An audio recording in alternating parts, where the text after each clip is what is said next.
You are watching Persistence Works Television Network, PWTN, founded by Dr. Paul and Vincent, preacher, teacher, and prolific author of the popular Persistence Works book series, broadcasting the good news of the gospel of Jesus Christ from El Paso, Texas to the world, and bringing you into God's presence. Experience the difference. You'll never be the same. Don't just watch TV, watch Persistence Works Television Network, PWTN.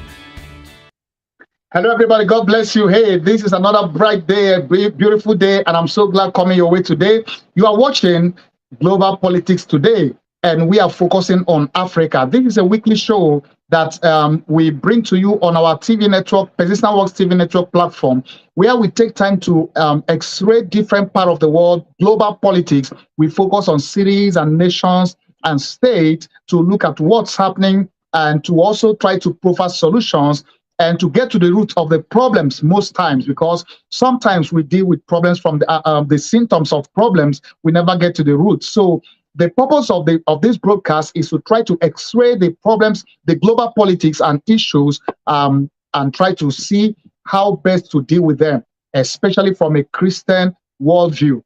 So welcome to Global Politics Today on Persistent Works TV Network. We are focusing on Africa today. I'm your host, as always, Bishop Colonel Paul Vincent, and I'm so glad to announce to you that we are now streaming on 15 different platforms. We are streaming on our Persistent Works TV network. We're also streaming on Roku, on Fire TV, on Apple TV.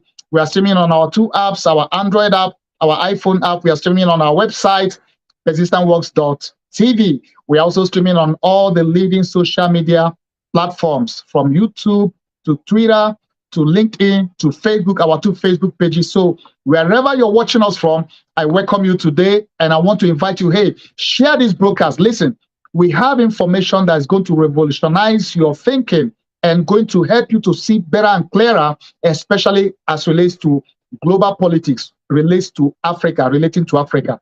So please help me share this video, especially if you're watching us on social media. Copy the link and share in groups you belong to in your world. And if you're watching us on our TV network, on Roku, on Fire TV, invite somebody to watch. Let it be a blessing. Let this help open the eye of somebody. Today's broadcast is going to be eye-opening, I guarantee you, because I do take time to study and research and get to the root of these things. Now, I think I am best suited to talk about Africa. Why? Because I'm an African originally from Nigeria. I grew up in Africa, so I observed Africa from the inside, and then I moved out of Africa for over close to 20 years now, and I've observed Africa from outside. And having served in the U.S. military, still serving as a reserve, by the way, having been in the U.S. military, so I'm also privy to observe Africa from the government military standpoint. So I'm bringing a perspective to this discourse as to someone who is in the know, who have experienced some of the things we'll talk about. It's not just something I read in the books. It's something I was born, I grew up in, I know for certain, and some of those are from things I've observed from outside. So my goal is to really get to the root of the problem of Africa. Now, when you are talking about a problem or a situation, it's not always like, if you go to the hospital, by the way, the doctor doesn't treat your symptom. You may say, I have headache, I have stomachache. They don't treat your symptom. They try to run tests to find out, to get to the root of the problem. Because if they can get to the root of the problem, then they are able to treat your problem, to treat your sickness, to heal you. But if they are not able to get to the root of it, you may treat the symptoms, nothing serious is going to happen. Because guess what? The root of the problem is still there.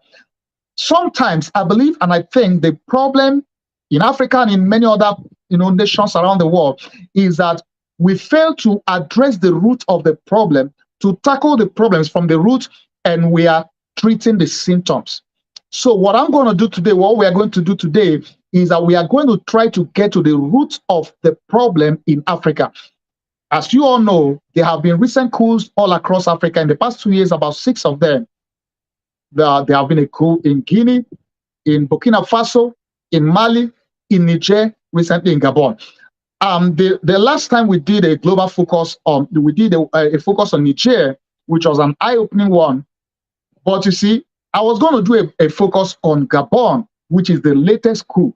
But I decided to give it a holistic approach because the problem is not just Niger or Gabon or Mali and all that. Africa's problem is holistic. Most of the, and by the way, there may be other coups coming up. So Africa's problem, they are very similar because the problem in Niger is the same problem they had in Mali, while the military took over, same in Guinea, same in all of these places. So there are things they have in common. So my goal in today's discourse, in today's broadcast, is to x-ray the problem of Africa. Let's get to the root of it. Let's not just deal with the symptoms of a military takeover or bad governance. Let's get to the root of it. How did we get here as Africa, as a people, as nations, as a continent? How did we get here? And what is the way forward? So I've taken time to put together some videos that will help drive and make this point and drive home this point. But by way of introduction, I want to say that in diagnosing Africa's problem and getting to the root of it, I will say that the root of African problem is the Berlin Conference. And what do you mean? What do I mean by that? Berlin Conference is the conference where the Western world, the European nations, got together and decided to slice up Africa, and they all took shares of who got what part of Africa. They went and colonized. Now, that became the root of, so it's normally known as the scramble for and partition for Africa. If you did a little of history, you will have read that. And by the way, some of these histories are being suppressed, especially in recent time. But I've taken time to put together some videos that will help throw more light, that will help educate you and I, that will help expose and get to the root of this problem. So I want you to watch these videos. Now, after it, I'm going to come back. We are now going to talk about the colonial rule and the problem of control in Africa, because everything you see is all about, even though after the colonial rule, they seem to have left, the colonial masters, Western nations seem to have left Africa. No, they didn't leave. There is still a serious interest in to control Africa. Persistence Works Television Network, PWTN. Africa is a large continent home to immense culture and history. Surrounded by the Mediterranean Sea to the north, the Indian Ocean to the southeast, and the Atlantic Ocean to the west. It is the world's second largest and second most populous continent. It contains 54 countries and is extremely diverse in terms of ethnicity and language. The borders of these countries were largely decided by European nations during the late 19th and early 20th century in what is known as the scramble for Africa. The Sahara is a defining feature of Africa, the largest desert in the world. The Sahara's sheer size and magnitude acted as a major obstacle for communication, trade, and exchange of ideas. However, there is evidence of Roman expeditions and explorations who were able to move across the desert and into the interior of Africa, with the aim to secure sources of gold, salt, and spices. For centuries, Arabs also maintained trade relations with the vast empires of West Africa, such as the Ghana and Mali Empire, establishing trade routes that secured gold, ivory, and slaves. The Portuguese began expeditions down the west coast of Africa in the 15th century, and history tells us of the profound effect that followed. During the 1480s, the explorer Diogo Coe was the first to establish contact with the Congo Kingdom, situated south of the Congo River. The Congo Kingdom was eager to make use of Portuguese teachers and craftsmen, and the Congo kings allowed Catholic missionaries to work among their people. The Portuguese traded guns, cloth, and other European luxuries for slaves who were captured by the Congo in wars against rival kingdoms. By the 17th century, Portugal and other European powers began to settle along the coast of Africa. Europeans would buy slaves in Africa, transport them to the Americas, and exchange them for valuable goods like sugar, coffee, and tobacco, which were then sold at premium prices in Europe. Arguably, between the 16th and 18th century, over 12 million Africans were enslaved and transported in harsh conditions to work on plantations in the Americas. In the south of Africa, the first European settlement was established by the Dutch East India Company, where merchants used the location as a waypoint for ongoing voyages to the Dutch East Indies. They came into contact with the Khoikhoi, a nomadic indigenous population of southwestern Africa comprising of hundreds of clans. Over time, this settlement, known as the Cape of Good Hope, grew in size, resulting in the Khoikhoi losing land and cattle to the Dutch, who adopted the name Boer, meaning farmer. Due to a shortage of labour, the Dutch imported slaves from Mozambique, Madagascar, and many Indonesian islands. The Cape of Good Hope came under the control of the British during the Napoleonic Wars. The abolition of slavery ended slavery in the Cape in 1834. In 1835, the Boers embarked on the Great Trek, as the abolition of the slave trade resulted in financial catastrophe. As a result, Dutch citizens known as Voortrekkers moved further inland into Africa. They formed the Free Orange State and Transvaal, which was recognised by the British. In the north, France launched a war of conquest against Algeria in 1830, which would last until 1847. Meanwhile, in the United States, there was a movement to settle freeborn blacks and freed slaves and transport them to Africa. Most whites, and later a small minority of blacks, believed that blacks would be better off in Africa. The American Colonization Society began transporting them to the closest point of Africa to establish a colony in 1822. By 1847, the settlers issued a Declaration of Independence and established the Independent Republic of Liberia. The construction of the Suez Canal in 1869 verified its importance as a route for trade with India and China.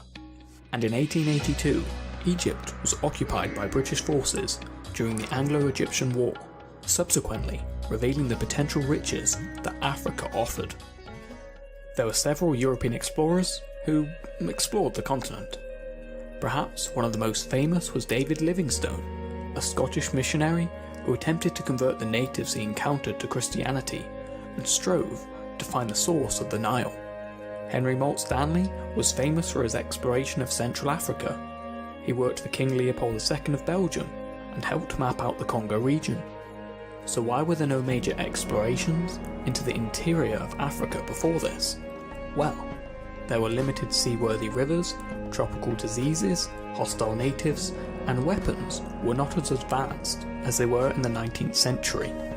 During the 19th century, most European powers experienced a dramatic growth of productivity triggered by industrialization. European countries overproduced goods and were consequently searching for new markets. Interest turned towards the acquisition of land in order to grow agricultural products for European markets. Europeans moved into the interior of Africa to extract raw materials such as rubber, palm oil, gold, copper, and diamonds. These natural resources made Africa a vital resource for the European economy. Understandably, Europe held the technological advantage. Bands of just a few hundred men and barely a handful of machine guns proceeded to overwhelm and obliterate thousands of Africans. The machine gun was a revolutionary gun that could fire rapid shots at an unparalleled speed. The effectiveness of the weapon was obvious in Sudan, where a British force, armed with roughly 20 machine guns and a small number of gunboats, overpowered Sudanese forces and effectively opened the door for colonization. For 14 weeks and 5 days, between November 15, 1884 and February 26, 1885, European countries prepared and cooked their plans on how to share Africa like a piece of cake. They called it the Berlin Conference. It was at this conference in Berlin, present-day Germany, that African lands were divided on a map, while the Africans themselves were exempted from the meeting. It was not an omission of invitation or a simple oversight. Rather, it was a large-scale legalized daylight robbery. Africans were considered irrelevant and incapable of making meaningful decisions on what happened to or on their lands. Since they were uncivilized, according to these European invaders, they needed help, and the participants of the Berlin Conference were to be their saviors. Towns, lands, and rivers were all portrayed on the map that hung on the wall. With just a ruler and pencil, borders were formed, territories were claimed and trade routes were created or removed, while historical background, cultural laws, sovereignty, and traditional institutions of a people dating back thousands of years were completely ignored. And just like a piece of cake, Africa, the second largest continent in the world, was shared at a conference table. The Berlin Conference was organized by Otto von Bismarck, the first chancellor of the new German Empire, who was concerned with securing portions of the continent within which exploration had begun. The conference birthed the General Act of the Berlin Conference, which had been nicknamed the Scramble for Africa. The conference consisted of top European nations who were invested in exploring the resources that abound within the continent. This was justified under the guise of civilizing or developing the countries, which they considered barbarian and primitive. This paved the way for the colonization of the African states by the Western countries and eventually robbed the continent of its rich cultural heritage and linguistic diversity. By the time most of these countries would gain independence from their colonial masters during the 20th century, great damage had already been done. The structures and systems that had been laid down by the colonizing nations made inadequate provision for self-sufficiency and thus had a great dependency on their colonizers for survival. So, how did the Berlin Conference come to be, and what impact did it have on Africa as a whole? There was a general belief by the Europeans that Africa belonged to no one in particular and had to be claimed and developed. When the Berlin Conference took place, no African individual or leader was present. Ironically, Africa had experienced a great deal of development before the Europeans. By the 13th century, different empires within Africa had attained global prominence, drawing the attention and curiosity of the Western world. Some stories about the level of wealth contained within the continent seemed too good to be true, but with the discovery of the Congo River Basin in 1874 by Henry Morton Stanley, there was certainty about Africa and its rich resources. One of the leaders who was very interested in these discoveries was King Leopold II of Belgium. Leopold had previously formed the International African Society, which had a mission of civilizing Africa. He teamed up with Stanley and eventually created the International Congo Society. This was similar to the former society but had more goals added to be achieved by the society. But Leopold was far from being a sincere man. He was a strategic and cunning leader who wanted to advance his personal wealth with Africa's resources. He began sending explorers who doubled as his representatives in laying claims over a wide expanse of land at the center of the continent. In the course of his civilization agenda for Africa, he secretly bought off investors in the International Congo Society. Stanley went to the area to try to establish the Congo Free State. This was while other European nations were also in the scramble for Congo. France, on discovering Leopold's hidden agenda, sent their own explorer, Pierre Savognin de Brazza, who created Brazzaville and mounted the French flag, while Portugal laid claims as well on the Congo area, which they backed by treaties signed with leaders of the ancient Congo Kingdom. Other European countries began taking interest in a continent of gold they had heard rumors about, and this resulted in competition and great conflict between these nations that were claiming different regions of Africa. Great Britain and France were both having conflicts over West Africa, Portugal in Egypt and Britain in East Africa. Leopold and the French also had conflicts in Central Africa over the Congo area. The German Chancellor Otto von Bismarck, whose country was considered an imperial power, also picked up interest in laying claims to African lands. He sought to resolve these conflicts by calling for the Berlin Conference. Bismarck felt these conflicts arose because there was no equal distribution of access to the economic advantage Africa provided, and called for the conference to resolve these irregularities.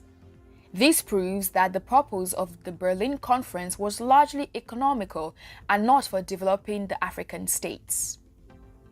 Countries such as the Austro-Hungarian Empire, Belgium, Denmark, France, Great Britain, Italy, the Netherlands, Portugal, Russia, Spain, Sweden, Norway, and the Ottoman Empire were represented at the conference.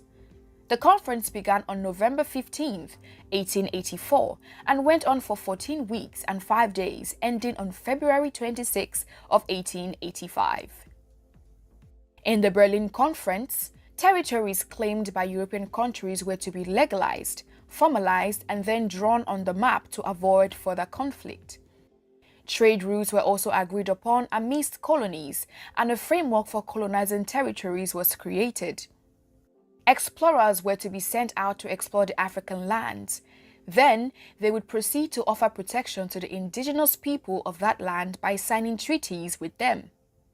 Finally, the European explorers or ambassadors would return to their home country with the treaty signed. Then, the government of that country would inform or negotiate with other European countries so that their claim over the African territory would be recognized and uncontested. In all of these establishments, Africans were not included or considered, although it was their land that was being divided. They were regarded as incapable of ruling themselves. It would also be interesting to note that most of the time, the indigenous rulers did not even understand what the treaty was about or what they were signing. In some scenarios, these treaties were signed by makeshift leaders who did not exactly have the authority to do so. However, one African leader saw through the tricks of the Europeans. Menelik, an important leader in Ethiopia who would eventually become emperor, wrote a letter to the participants of the conference clearly stating that Ethiopia would not be needing their protection. Although his letter was ignored, Ethiopia and Liberia were the only African states that were not colonized in the scramble. The Sultan of Zanzibar begged to be present at the conference, but to no avail. Little did he know that he was to be part of the main topic of discussion. The General Act outcome of the Berlin Conference, and it made provisions for different trade routes and the framework for colonization. It addressed different issues bordering on the colonization of the African states. It confirmed the Congo Free State as the private property of King Leopold II and also confirmed the free trade proposal by making the Niger and Congo rivers free for ship traffic. The General Act also included the signing of the International Prohibition of the Slave Trade. More importantly, it established the principle of effectivity, which stated that powers could only possess colonies if they actually possessed them. This also meant that any country which wanted possession of any territory in Africa would notify other signatory powers for formalization and recognition. The Berlin Conference was a glaring disregard for Africans. The Europeans saw their views, opinions, and ownership over their lands as irrelevant. 14 countries were duly represented at the conference, and at its conclusion, 8 out of the 14 countries started possessing different parts of the African regions. The 6 other participants, such as Austria-Hungary, Russia, Denmark, the Netherlands, Sweden, Norway, and the United States, did not take any formal possession of any part of Africa. However, by the end of the 19th century, all African states except Ethiopia and Liberia had been colonized by the Europeans. After the Berlin Conference ended in 1885, it led to the creation of African countries by forcefully merging different ethnic groups, cultures, languages, and people. This, of course, overrode the existing groupings, boundaries, and regions within the continent. The conference legalized what was not legal and created a ground for cooperation between the European countries on taking over the African states. The European countries claimed to offer protection to the countries they overtook. The 1884 and 1885 Berlin Conference would not only be the birthplace of colonization, but also the conflicts within and without countries, state, and ethnic groups that still exist to this day. The robbery did not only end with land and territories, but also cultural artifacts, treasures, and resources yet to be regained by the continent. It was obvious that the Europeans were wolves in sheep's clothing, fueled by the desire for acquiring Africa's natural resources for the betterment of their countries. As such, there was a need to secure their portions to maintain their industrial sector, which was just starting to grow. To achieve this, they had to secure African territories that would readily provide them with the resources they needed and a market for the goods they produced. A total of 50 countries were carved out of the scramble for Africa. Great Britain took control of Egypt, Sudan, Uganda, Kenya, South Africa, Zambia, Zimbabwe, Botswana, Nigeria, and Ghana.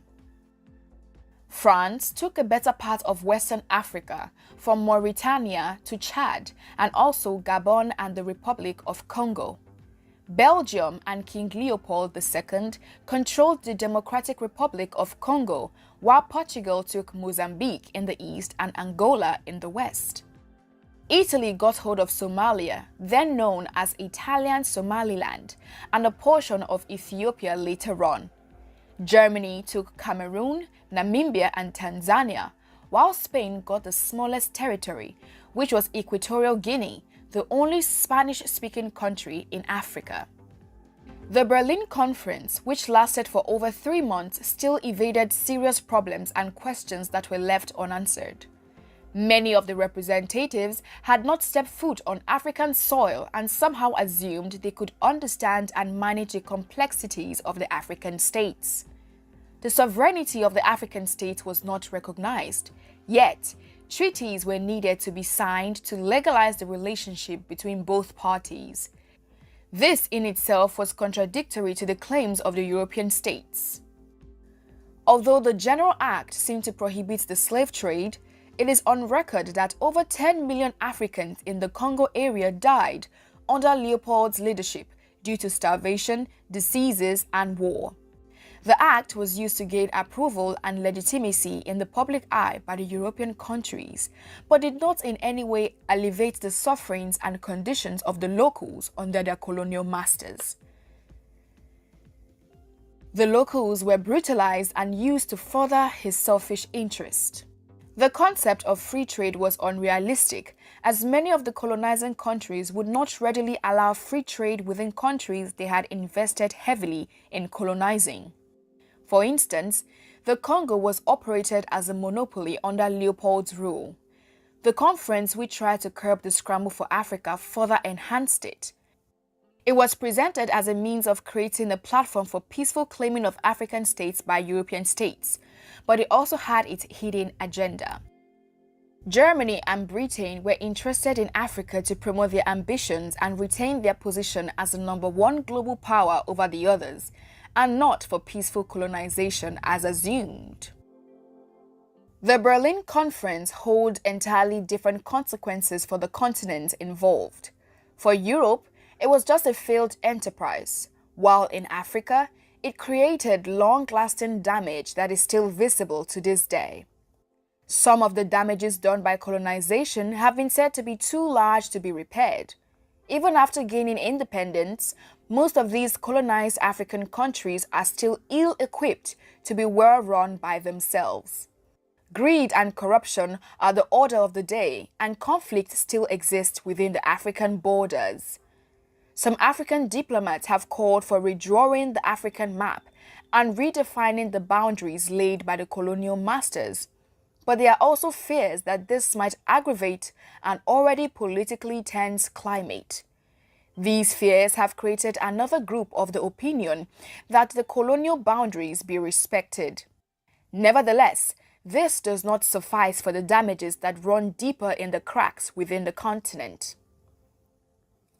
It has been 137 years since the Berlin Conference ended, and one can only help but wonder if Africa would ever recover from the effects of the European invasion and plunder.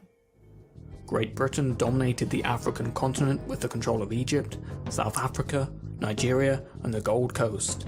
The French occupied vast expanses of West Africa. The Germans controlled modern-day Tanzania as well as Namibia. The Italians controlled Somalia and Libya, whilst the Portuguese exerted full control over Angola and Mozambique.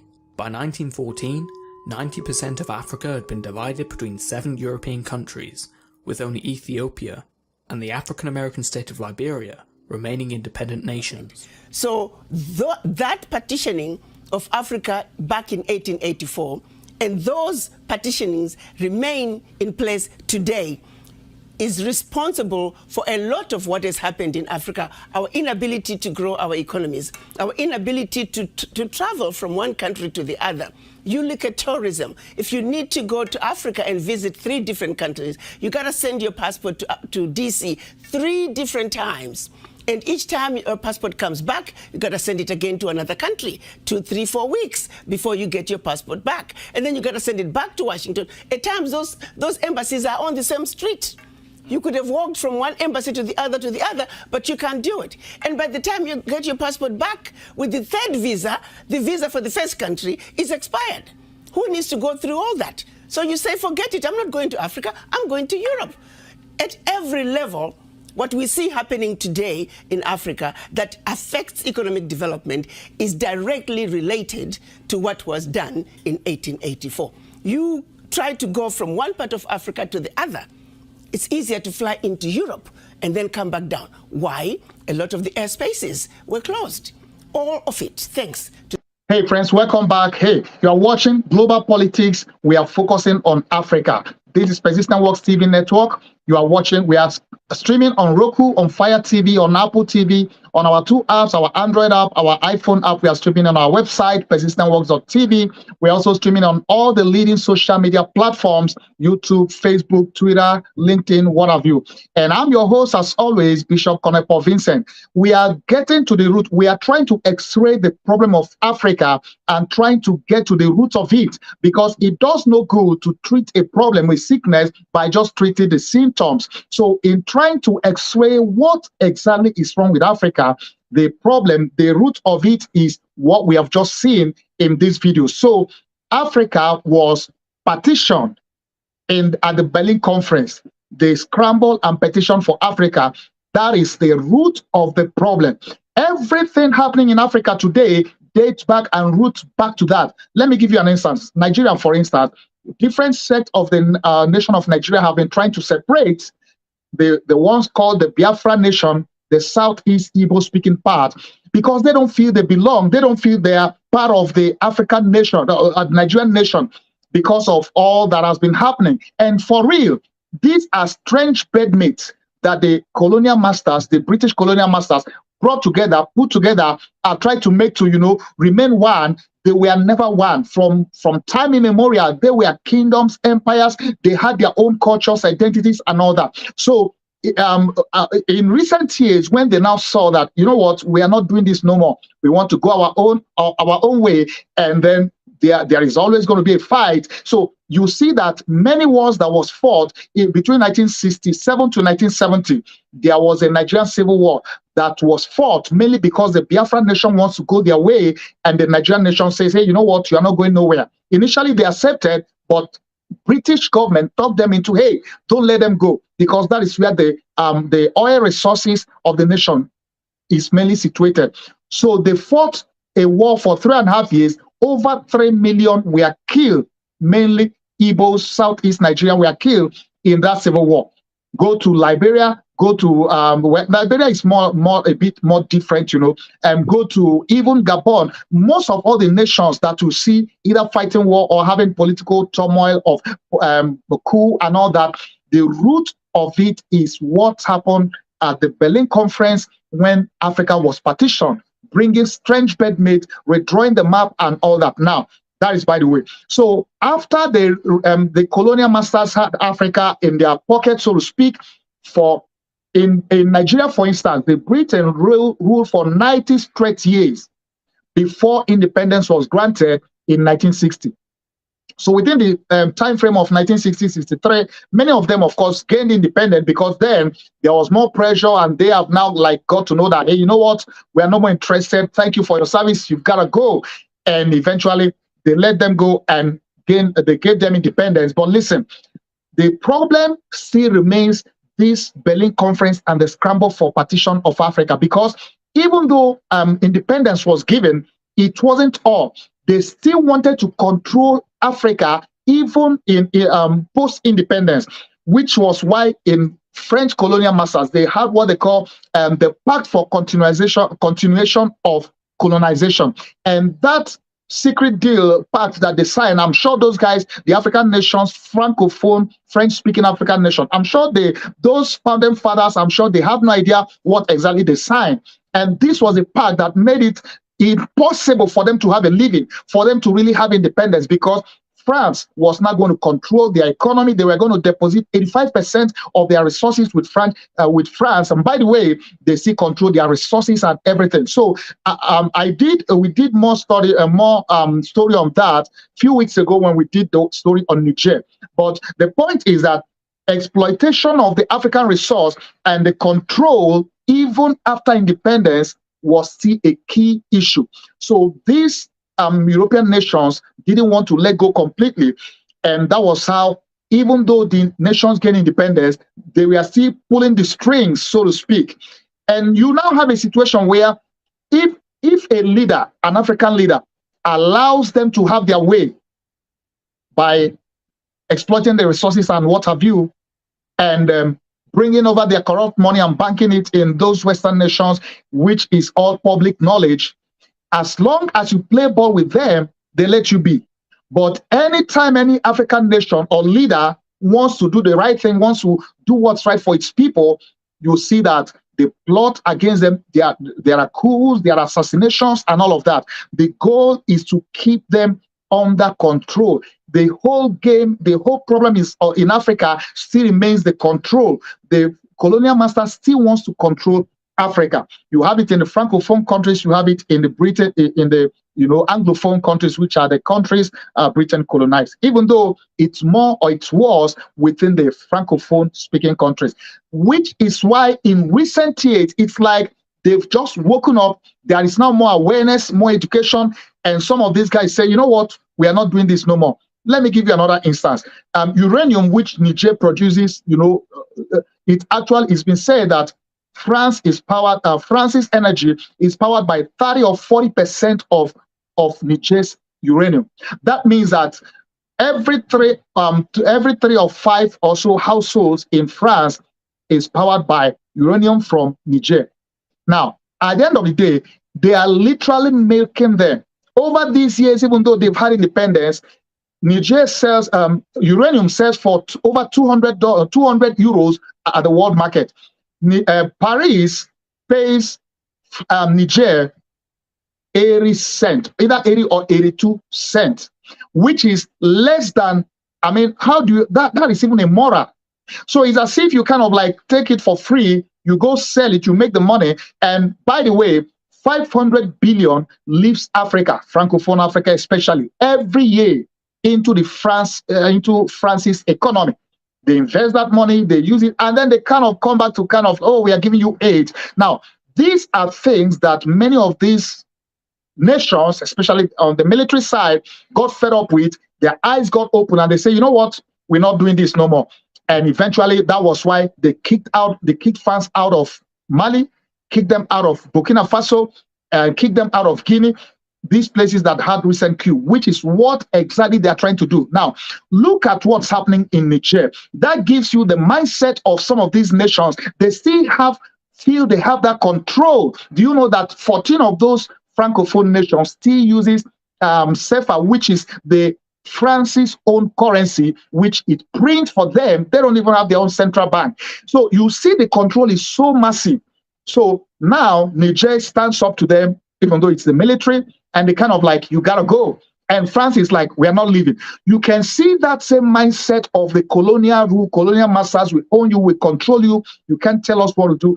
Even though he kind of said, France will say, oh yeah, you are illegitimate, we want the legitimate guys. The only reason why to them, he's legitimate is because he lets them have their way. Now, let's use, for instance, Gabon. The Gabon, the Ali Bongo guy who was overthrown by the military in Gabon, he has been in office since 2009 after his father died. His father was in office for 42 or so years. Combined, they have been in office. The family, one family, has been in office for 55 or 57 years. And this current Gabon president that was ousted, he even had a stroke. And that's to tell you the problem of Africa. He should have come to take care of himself. The guy is not even can't even function, can't work well. He had a stroke, and yet he clinges to power, and France allows him, supports him, backs him. A family that's been there 50-something years. Why? Because they let them have their way. They can make their oil, make their resources, as long as you know, and of course they do channel, much of the corrupt money to their family. So you see that as long as you play ball with the colonial powers, even though they've let go, they say, oh, no more colonialism, but they are still in the game of controlling. As long as you let them play ball, they let you have your way. But the moment you say no, that's when they remember the issue of democracy, the issue of what kind of democracy do you say call democracy, that somebody has been in office, a so-called elected leader, the family for 55 years. That's not right. So at the end of the day, and by the way, if you follow the news, you will see that after he was ousted by the military and his house was searched, they had raw cash, billions of dollars or euro, whatever that currency is, that was stashed in his houses. And these are just the ones you saw. There are many others stashed out in banks across Europe, or in France especially. Now, that is to tell you that the whole problem of Africa is the Berlin Conference and the scramble for partition of Africa, because even though they have let go and said you have your independence, they still remote control, they still want to have control. Can you imagine the government of Niger, at least the new government, saying to France, you gotta leave, saying to the military, you gotta leave, and they're like, we are not leaving. Somebody comes to your house and you want to gain you say, okay, it's time to go. You say, I'm not going. Who does that? That is the same mindset that gave birth to Berlin Conference, that gave birth to the petition, scramble and petition for Africa. So, even though they gain independence with the mindset of giving freedom to African nations, but that freedom was never really attained. Another way by which they continue to exploit Africa is economic exploitation. And this is done through World Bank, through IMF, and their loans. Many times growing up in Nigeria, I remember many years ago, when the economy was struggling because of some of the policies of the government that were implemented by the Western powers that say, hey, you know what, you've got to put this in place, and then they will get in trouble. So the military takes over, and even the military guys, they were like, oh, we are willing to give you loans to help you, but you got to devalue your currency, you got to introduce austerity measure. I still remember growing up when President Babangida, then in the 80s, he introduced austerity measure. Every one of us was like, what's that? And the price of everything, inflation was off the roof. And guess what? So they were able to give them loan, IMF loan. Now, these loans are with interest that are cut neck rates, interest. And these are loans that they used to keep you in captivity, continuous economic captivity, so that you have no life, and you pay these loans for into kingdom come. Even you are paying the interest, not even the main loan. So they continue economic exploitation through the loans and through all of this medium.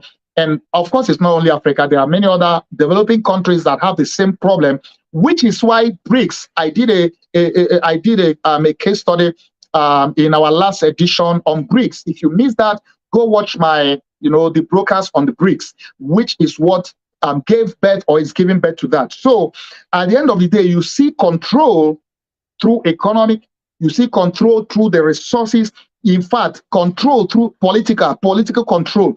They literally call the shot in many of these African nations. You do their bidding, they let you stay. You don't do their bidding, they kick you out. They press the buttons. And one of the good case studies of this was in Burkina Faso. Thomas Sankara, if you read the history or if you watch the video, he was one of the military guys who he got fed up with this whole thing we're talking about. The leaders taking orders from the Western world and running the economy to the ground. They exploiting and taking the resources out of the nation, and everybody is suffering, the nation never develops, and he took over the government. It's a long story. You can go read the story or go, look it up and watch it. Now, Thomas Sankara, if I've watched that video, I've read about it. He had the good of his people in heart. He was the kind of leader you would say is a great leader. He was there for the people, had policies that were going to benefit his people. But problem was, he wasn't going to play ball with the Western powers because he wasn't going to take their loan. He wasn't going to take their either IMF or World Bank loan because they needed these loans for you to take it. That's something they used to hold and control you. And this wasn't going to happen. And he was going to initiate policies that would benefit the people, not the Western powers. At the end of the day, they weren't happy about it. And then they pressed buttons and was able to manipulate and use his bosom friend to eventually assassinate him and took over. And when this guy took over, he went into bed. He went to bed with IMF, with World Bank, with the Western nations, all the things that this other guy didn't want to do, which angered these guys, the Western powers. He kind of like played ball with them, and he was good to go. Now, this is a problem of Africa. Even till today, you see many elections, so-called elections happening in African nations. Many times, if those players, if they play ball, if they allow the colonial powers to still have their way, they let them be.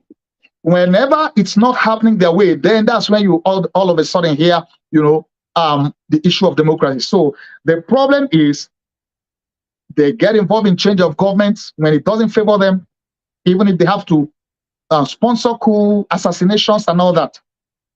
They get involved, they continue to use economic exploitation, they use the resources of Africa against them.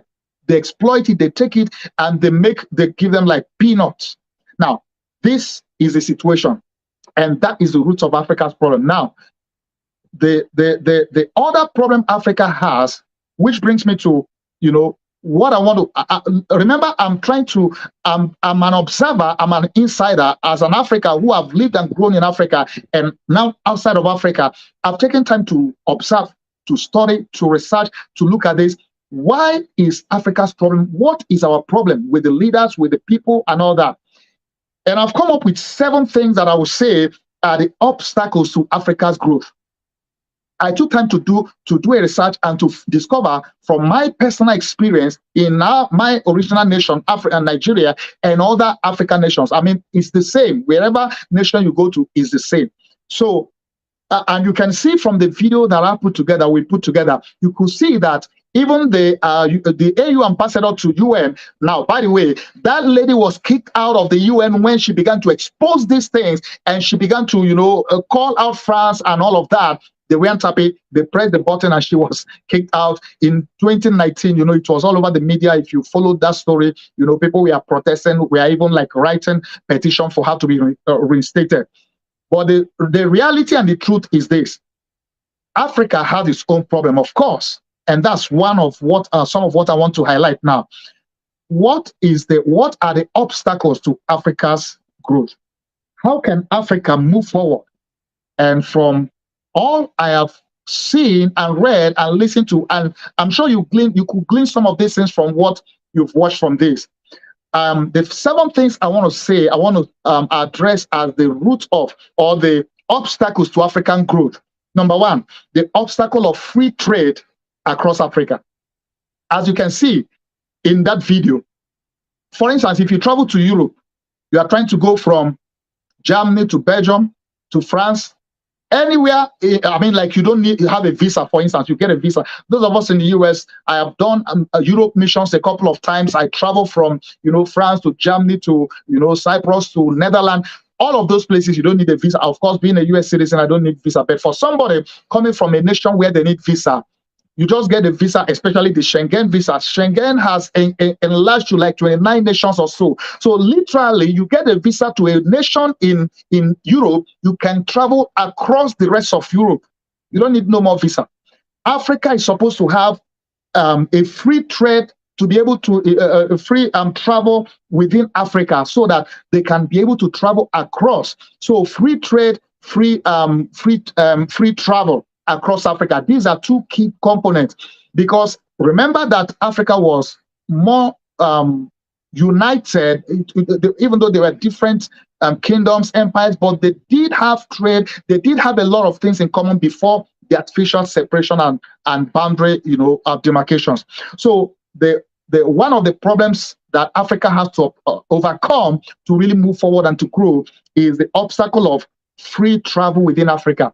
They need to abolish many of the need for visa to travel within. If you are traveling from Nigeria to Niger, to Chad, even though within West African sub-region, they have what they call ECOWAS, Economic Community of West African States. So if you have the ECOWAS passport, you can travel within ECOWAS sub-region without a visa, which is good. Now, they need that at the whole Africa level, whereby you are traveling from Ghana, you want to go to Togo, you want to go to Kenya, you want to go to South Africa, you don't need the visa, just like in Europe. And by the way, let's look at the US just like Africa. The United States is as big as Africa, even though Africa is more populated. If you are traveling, once you have a visa, or you are here in New York, you are going to California, you don't need a visa. Even though, yeah, we see US as a country, but it's just like a continent, Flying from New York to California is just like flying from Lagos to Egypt or Addis Ababa or even further. So at the end of the day, they need to be able to introduce free travel within Africa to help with trade. They need to introduce free trade within Africa to be able to trade within, because Africa is rich. Africa is rich in resources, which is why the nations, European nations, invaded it in the first place. So the trade, free trade within Africa is going to be one of the strengths that will help it economically. And then the third thing I've discovered, the third obstacle, I said there are 7 obstacles I've discovered. The first is obstacle of free trade across Africa. The second is obstacle of free travel within Africa. The third is obstacle of Western nations trying to keep Africa down and trying to hinder them from industrializing. Now, that's for their own benefit, because, if you fulfill your potential and become all you need to be, they are going to be at a loss. So they try to do everything possible to keep Africa down. And which is why many of the times, they will often prefer to give aid. Africa doesn't need aid and shouldn't be asking for aid, because guess what? Africa has the resources that is actually being exploited by the other nations of the world, the Western nations. So one of the problems is that the Western nations are exploiting and trying to keep Africa down, trying to hinder its industrialization, because they know that when Africa fulfills its potential, it's going to affect them. Just look at what's happening in Niger, in Burkina Faso and those places, Niger especially. Why is France bent on not leaving? Why is France, when you talk of interest, French interest, what interest do you have in another nation? It's a sovereign nation, supposed to be. But the problem is they have controlled them, made them, exploited them for years. It's become normal, and they have, those guys, as poor as Niger is, they have helped to power the energy and the economy of France for decades, and they want to have business as usual. So things have to change, and the Western nations have to understand that you need to help Africa develop and grow and not put them down. You need to help it to industrialize. You need to be partners with Africa, not a subject master, master-slave relationship. The fourth or the fifth problem, that is obstacle that I see, which is one of the ones that have really eaten Africa up, is the obstacle of war and terrorism in Africa. Many times these are artificial, because when I watch this video, when you watch that video, you will see when the colonial masters partitioned Africa, and they pick up whichever nation they decide to pick up, and they sign treaties with them. In signing that treaty, they will say to them, we are here to protect you. Protect you from what? These guys, these nations of Africa and tribes and kingdoms have been there for ages, for thousands of years or hundreds of years, and they have been just fine. Of course, they have maybe their problems, fight their wars locally, but they don't need your protection. So when they say, we need to sign this treaty so we can protect you from what? Well, maybe protect them from the next colonial power that want to come invade you. So the problem is that terrorism often and wars often are man-made. Look at Libya, for instance. Libya under Gaddafi, and of course, it wasn't perfect. It wasn't a great place, but Gaddafi did much of a greater job, a better job than most African leaders in providing infrastructure, and social welfare programs. And he nationalized the oil, national oil, the oil resource of the nation, and used it to develop the nation. Whereas in the past, they have exploited it, took it out, and just gave them peanuts. Now, he was not like in the good books of the Western powers. And he has his problem, of course. When you look at they taking him out and all of that, what Libya is a sorry sight now. If you see before and after picture, the war and all the killing and literally slavery is happening there like broad daylight. Like I said before, the Nigerian Civil War, these are wars that shouldn't have happened in the first place. Terrorism, most of the terrorism you talk about, we see happening, are inventions of the Western powers, because many times on two grounds, there are times when you push people to the wall and they fight back, and that becomes terrorism. Of course, there are times when they now look to the bad guys to be able to partner with to unleash mayhem. Now, where a case where, like, one of the problems in Niger, why the military took over, from what I've read and videos I've watched, the military had a problem where they are fighting terrorists and they are trying to, sometimes they are in view and they are trying to take out some of the major ones, and they need authorization from the president. He's like, hey, get permission from France military. They are in Niger. And why in the world will a Niger military need permission of France military to take out the bad guy if really that's what they're there for? And when they reach out to those guys, they're like, don't do it. So these are some of the things that you look at, say, is the terrorism and war in Africa, are they man-made? Are they invented? Are they part of the ways to keep the business going? And by the way, you know that the business of terrorism and security and all that is a multi-billion-dollar. And I'm telling you this from being in the military. The U.S. military budget, when I did the issue on BRICS last time, I gave more details on these. The budget is, I think, 1.something trillion, 1.7 or so trillion. I can't remember the exact figures now. Now, this is something that goes to, there are nations that doesn't have that kind of budget, whole nation. When you look at nations that have been fighting war, why did those wars, some of those wars, even happen in the first place? They were, in many cases, they were unnecessary, they were unneeded, but somebody has to make those wars happen. Somebody has to kickstart this thing so that, the military-industrial complex has to do business.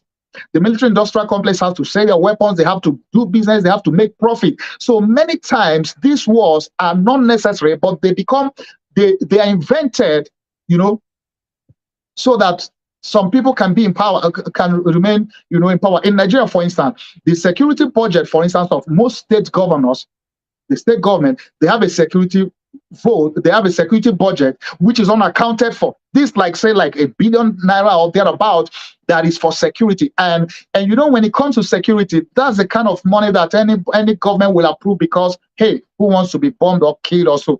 And that makes room for corruption. It makes room for people embezzling money and not accounting for it. So that becomes a problem. The obstacle of war and terrorism across Africa, and those fueling it, most of the time, the same Western colonial powers fueling the wars and terrorism, so that so you can be in business. So, hey, we are here to provide protection for you, but we are also the one causing the problem in the first place.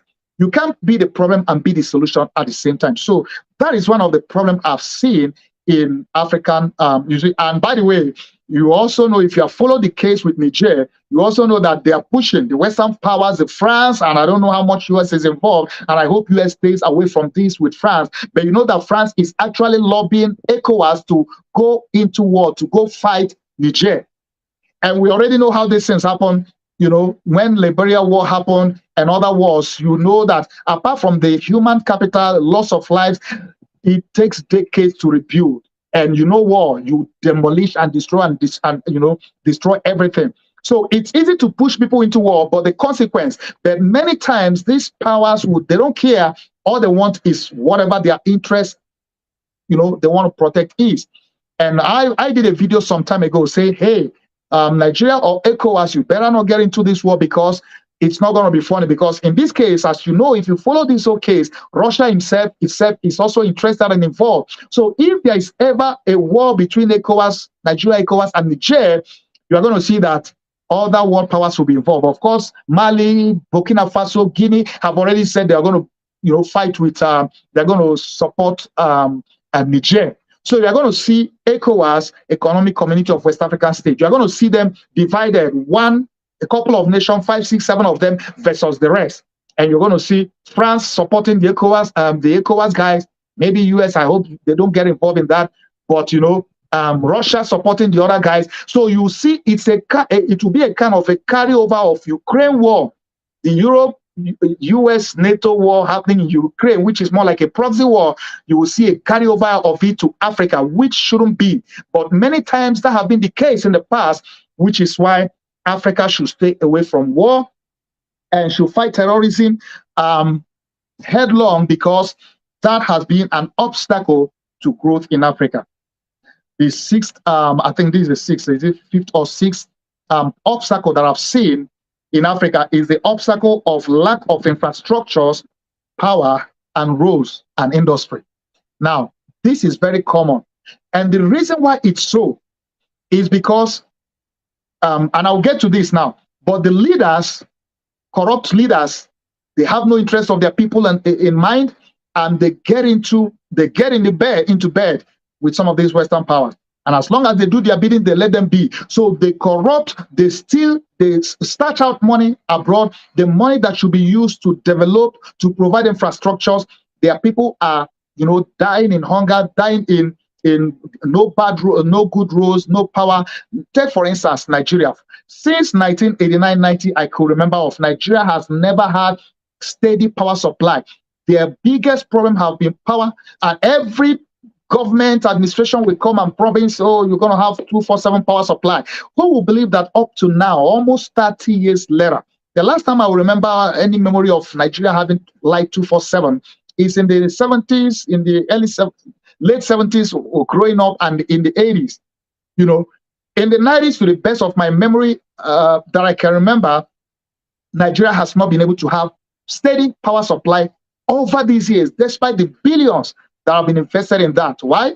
Because of corruption. So the obstacle of having lack of infrastructures, lack of good roads, lack of power, lack of industries, that have become a big problem and continues to be. So the leaders should focus on providing infrastructures, power, road, with this for their people, which is why China is gaining advantage in Africa, because China is partnering with many of these countries to help build and provide. Of course, it's not free. They're giving them loan and doing all of that, and hopefully they get to pay. If they don't get to pay, who knows if there's going to be a second version of colonization by, China. But whatever be the case, the African leaders need to pay attention to providing good roads, power, infrastructure, and building industries, or providing the enabling environment to build industries for their people. Number 6, the sixth obstacle that I see, and this is a big one, and this is one of the roots of it, the obstacle of African leaders' greed. Most of African leaders are so greedy. I mean, somebody gets into power, you are stealing billions that are meant for the people that your 10th generation can't finish. You are stealing and starching it out in banks across Europe, and one is wondering, what in the world are they thinking? I mean, I think most of them are insane. Clinically speaking, some of the African nations and leaders are insane. Otherwise, why will you be stealing billions? And okay, look, for instance, the Bongo guy in Gabon that was overthrown. If you have seen the videos, the stack of money, billions of whatever currency that was stacked, and that's the one that is with him. There are billions he had stashed out in foreign bank accounts all over the place. Same thing with Nigerian leaders, past and present. Many of them, the current Nigerian leader is so corrupt that his case, in fact, I just saw today, the FBI said they are going to be releasing his case file in October. There's somebody who has a drug case, he has a certificate forgery case, he has all kind of, he shouldn't even be standing for an election in the first place. And yet, this is a kind of person that manipulated and rigged the election. And so the problem of African leaders and their greed and their corruption is the root of the problem of Africa. Because if they will serve their people, like you are elected in office, you want to serve, you serve your people, and not for your own greed, guess what? Africa will have been doing much better. With all the problem of the European, of the colonial powers and the scramble for partition for Africa, Africa will have been doing much better. But the problem is, because they are greedy and because most of the African leaders are corrupt, when they get in bed with the Western powers, whoever they are, when they get in bed with them, they let them go. They look the other way while they do havoc. And at the end of the day, listen, until African leaders learn to serve their people, until they learn to be leaders who are going to care more about their people than about their pocket, until they learn to serve without being greedy, without being corrupt, Africa still has a long way to go. So I think this is the biggest obstacle, the root. The other ones are also important, they're big, but the problem of the African leaders being greedy, being corrupt is a big one. And because of that, they will do anything to get in power. They'll kill, they'll maim, they'll rig elections, they do whatever they can to get into power because it's all about themselves. I challenge you to produce me an African leader. Maybe in recent times there may be one or two, but for the most part, most African leaders are corrupt. They are greedy, greed. The level of greed of the African leader, you wonder, what is all this for? At the end of the day, you drop there someday, 6 feet below the ground, you're going with none of those. So it's a sorry case, it's a sorry state. And the colonial powers have really helped them to be corrupt and helped them in their greed. I hope that changes. And finally, and this is another big one, this more of on the massive side. Finally, the obstacle, the seventh obstacle I've seen to Africa's growth is the obstacle of poverty and negative mind conditioning. Negative mind conditioning. And sometimes I don't blame people because, you see, there was a story, I narrated a story in one of my books, my first book, Persistent Works, the story about the mind conditioning process that was done. They used the monkey, the scientists used the monkey to carry out this research. When the monkey was brought in to be conditioned, they had a banana at the pole, at the end of the pole, and the monkey would normally, naturally, run to go get a banana to eat. As the monkey was climbing to go get this banana, they poured a bucket of cold water from the top, and it ran away. So every time it climbed the pole, trying to go up there to get the banana, they poured a bucket of cold water, and the monkey, ran away. After many attempts, after many days, the monkey got conditioned to the fact that, hey, you know what? I can see this banana, but I can't eat it. So he stopped trying. And then they brought another monkey into that room. The one that has been conditioned, the moment he sees the other guy climbing, trying to go, get the banana, he pulls him. He begins to pull him down. He's like, oh, don't even worry. Don't try it. I've tried it. It's not working. You can only look. You can't get it. And guess what? That happened over and over and over again. And by the time the new monkey tried many times and couldn't get, because this guy kept pulling him down, and he got conditioned to the fact that you can watch, you can see this banana, you can't eat it. He got conditioned and he gave up trying. And then they brought the third monkey. By the time they brought the third monkey, the two other monkeys who have been conditioned did the same thing to him. And that was the case until they later removed the original monkey that took the cold shower. They removed him from the room. And then you now have a bunch of new monkeys who have been conditioned that you can't go get the banana, yet they have no idea why. None of them received the cold shower.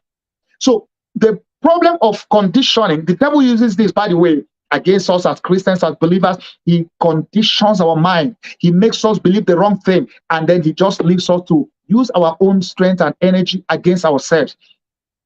The negative mind conditioning we as Africans, our African people, the followers, and of course the leaders has had, is at the root of much of what's happening too.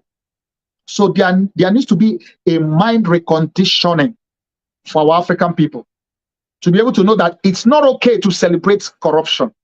It's not okay to celebrate somebody who is not, who doesn't have integrity and credibility, and you celebrate him because he throws money around, or because he kind of parades himself as, you know, a champion for your cause. It's not okay to accept a lot of things. But you see, poverty, because of poverty, there are a lot of things people swallow, accept, let go because of poverty.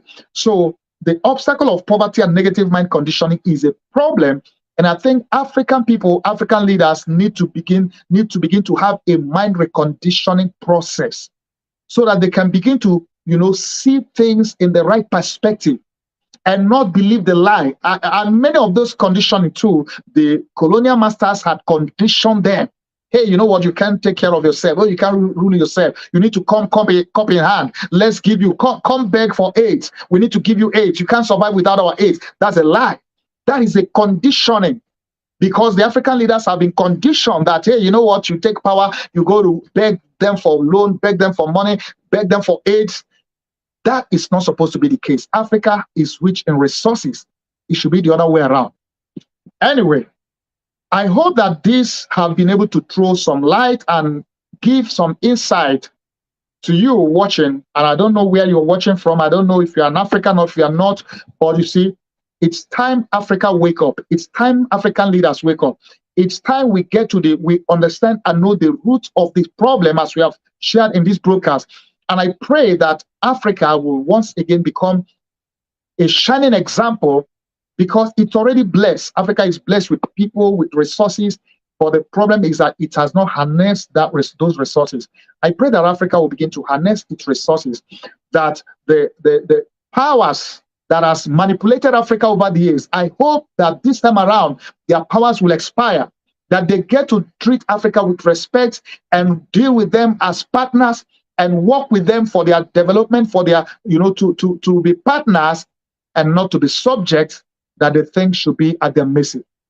Well, I hope this broadcast has blessed you, has enlightened you. Please do share this. Let it enlighten somebody. Let it bless. If you have access to people in power, people in government, share this, send this to them. Many of them need to watch it, and maybe their eyes will begin to open, their mind conditioning will begin to change. Maybe they begin to have a rethink about the level of greed and corruption that they have been involved in, even as leaders. Well, I pray God will bless Africa and the nations of Africa. Father, I pray for the continent of Africa. Lord, as we have tried to seek and to get to the root of this problem, I pray, oh God, that you bless the continent of Africa, bless the nations of Africa.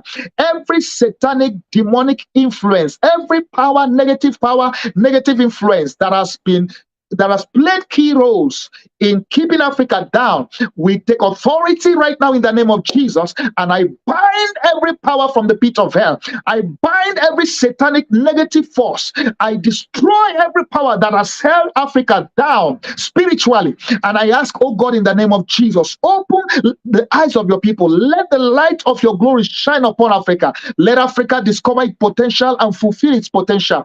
Give the leaders, oh God, a love for their people, that they will serve them, uproot and remove greed and corruption from the hearts of the people, of the leaders of African nations.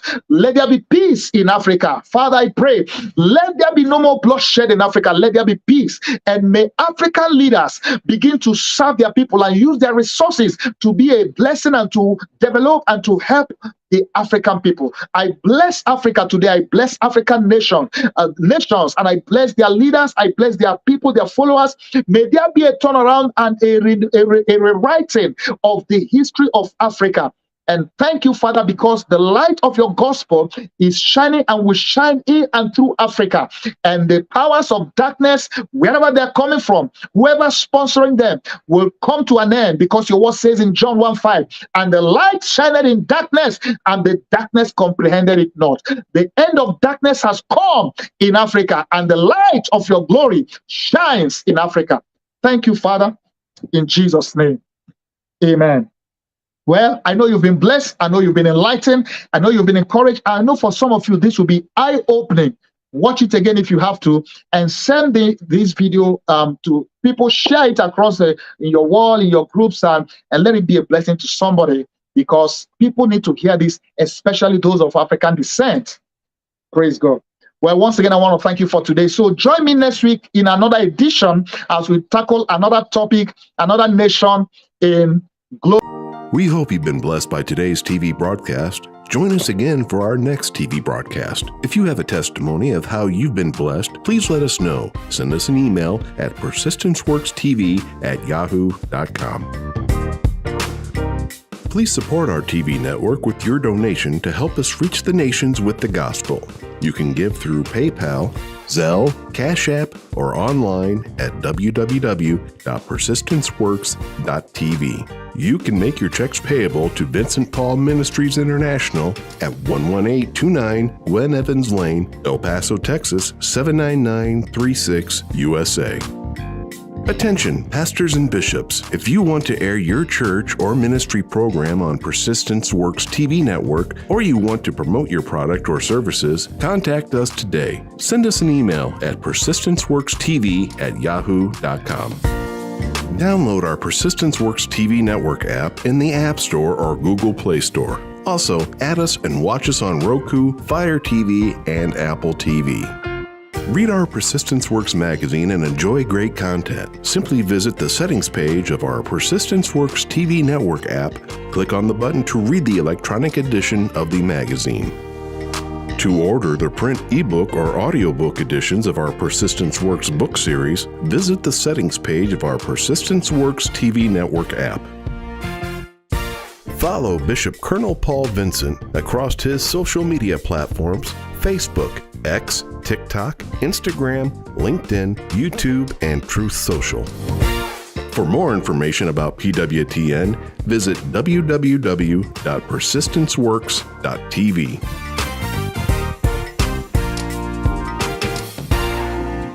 Inspiration and motivation to reach your dreams in life? Are you trying to overcome discouragement? Do you desire a deeper spiritual walk with God? Do you question your destiny? Then the Persistence Works book series by the prolific author and international speaker Dr. Vincent N. Paul is written for you and is now available in paperback, audiobook, and ebook. Order today by calling 866-909-2665 or go online, persistenceworks.com. If you need that salvation, if you need that forgiveness, you can receive it tonight. Shout hallelujah. The anointing breaks the yoke.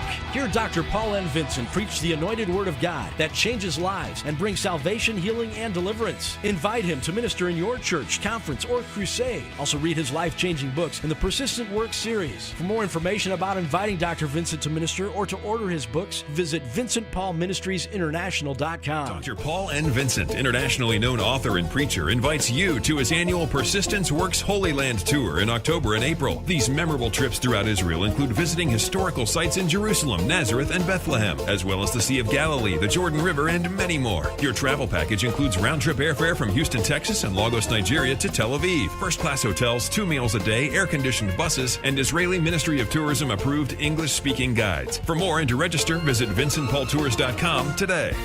For more information about PWTN, visit www.persistenceworks.tv.